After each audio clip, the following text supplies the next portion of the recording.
What I decided to do is weed out and just put in bullet points the key results that came from this. Conflict is a problem at some of these sites. This is one of the major results out of the study. Kailua, the anglers that are there, there's not a lot of them, but there are further down toward the south end of Kailua, experiencing interpersonal conflict. That means they're actually observing it, and they think it's a problem at the site with every other activity group that's there. And you know, that doesn't necessarily surprise me. But one way to deal with interpersonal conflict is to zone user groups, zone incompatible groups. We see this on ski hills, snowboarders and skiers being zoned into different areas. Surfers, a fairly large percent are having some form of conflict with the windsurfers and kite surfers. Not surprising, the windsurfers and kite surfers go along at a very fast rate of speed. And I did see a couple collisions there. And the windsurfers and kite surfers experiencing conflict with the boaters. There's a lot of commercial kayak tours going out there, and did see one of these kite surfers run into one of these boats when I was there. That's shown in some of the results with that site. From a social values perspective, there's not a lot of social values conflict in any of these sites, but what's interesting is the people on the beach have some social values conflict with the wind and kite surfers being there. There's not a lot of wind and kite surfing going on there. They usually come later in the day, but the people that haven't seen it going on, philosophically, there's a 20%, it's not a huge number, but compared to the other social values conflict, which are all less than 1%, there's some philosophical disagreement about whether that activity should be allowed there. At Sans Souci Cayamana, there is some surfing going on. There's a very small confined area. Most of the surfers are people who have never been on a board before. Conflict with all of the other activity groups, mainly because they were crashing into them because they were out of control. And we see a little bit of interpersonal conflict within the same group, the people lying on the beach, having conflict with other people lying on the beach there. A very confined space. Diamond Head is the biggest problem. The two major user groups there are surfers and windsurfers, and there's major conflict between those two groups. It was vocalized heavily to all of the survey workers, and it showed up in all of the results. And between surfers and windsurfers, surfers and other surfers, and between windsurfers and surfers and then windsurfers and other surfers. There's a major problem there in the board sports that needs managerial attention. Pupukea, across the three sites up there, very little conflict. I've just put a couple in here that sort of came out, but they're the low percentages. A little bit at Waimea Bay, sunbathers and swimmers having conflict with other sunbathers and swimmers, a very popular site. And a little bit of social values conflict, people lying on the beach at Sharks Cove philosophically disagreeing with how much snorkeling is really going on there. But that really, Pupukea has not too much problems with conflict. Now let's talk about social carrying capacity. It's a big hot topic in Hawaii right now, trying to measure carrying capacity. And when we're talking about social carrying capacity, there's several different things you need to measure. There's three major ones: encounters, norms, and crowding. Encounters really is the number of other people that respondents remember observing at a site, and that's people just circled a number. This was validated with lifeguard data and with our own personal head counts at the site, and the numbers are very close. In actual fact, people are quite observant of the number of people they're observing at some of these sites. Crowding is a subjective negative evaluation that the number of people they're observing is bad. In other words, it's too many, I feel crowded, etc. This concept has received tremendous attention in the recreation literature and was measured on the Vasky 9-point scale, which is used in pretty much every study. Norms is not the guy from Cheers. It's really what conditions people feel should or should not be allowed at a site. There's a social norm that it's unacceptable to speed on a highway. It's unacceptable to drink and drive.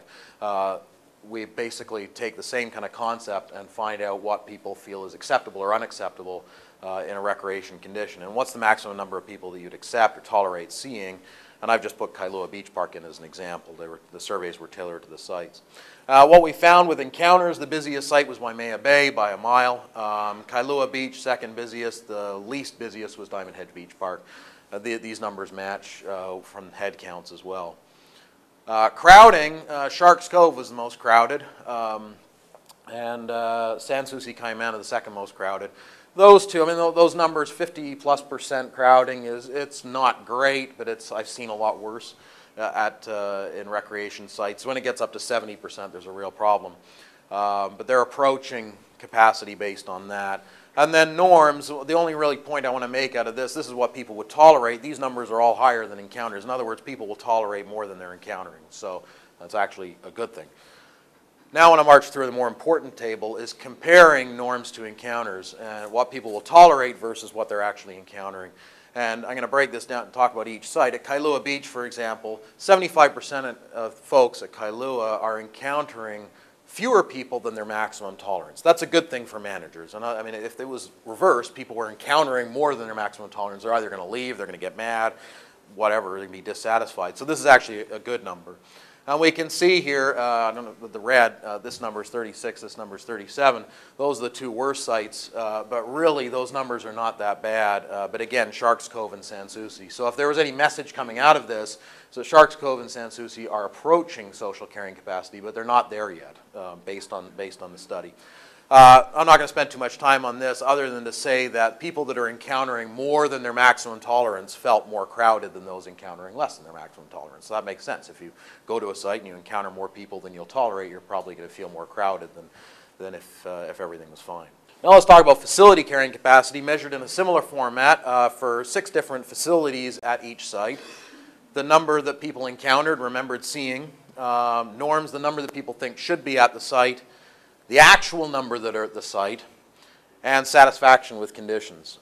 So we have to measure 4 different concepts to really get at this one concept called facility carrying capacity. And I've got a lot of numbers in 3 slides here, and I'm going to spend less than a minute on it. But really what the message is that people are encountering less than they think should be at the site. All right? So, and this is across the board at every site. I've just got 2 sites here. The next 2 sites show the same thing. And these numbers are huge. In other words, what this is really saying is that people feel there should be more of all of these facilities at every one of the sites because they're observing less than what they think should be there. But when you compare it to what's actually there, in most cases, the actual number that's there, the facilities, is fine. What this means is the recreationists are not very perceptive of what's actually at the site. They think there is less than what there actually is.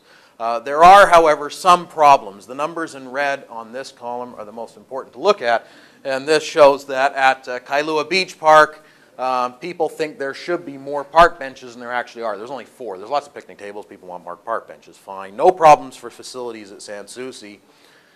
Diamond Head, there are some big problems. There's very few facilities there. The people there want more facilities than there actually are, especially bathrooms. Waimea Bay, there are some showers there, but there's only 1 set of showers for a lot of people, a little bit more there. And then the same kind of things at 3 tables in Sharks Cove with showers, picnic tables, and park benches, all not enough of what people want. So what we can actually, then we can do an importance performance analysis where we compare people's satisfaction with conditions to the importance of actually these facilities at the site, where we measure the importance on the vertical axis, satisfaction on the horizontal axis.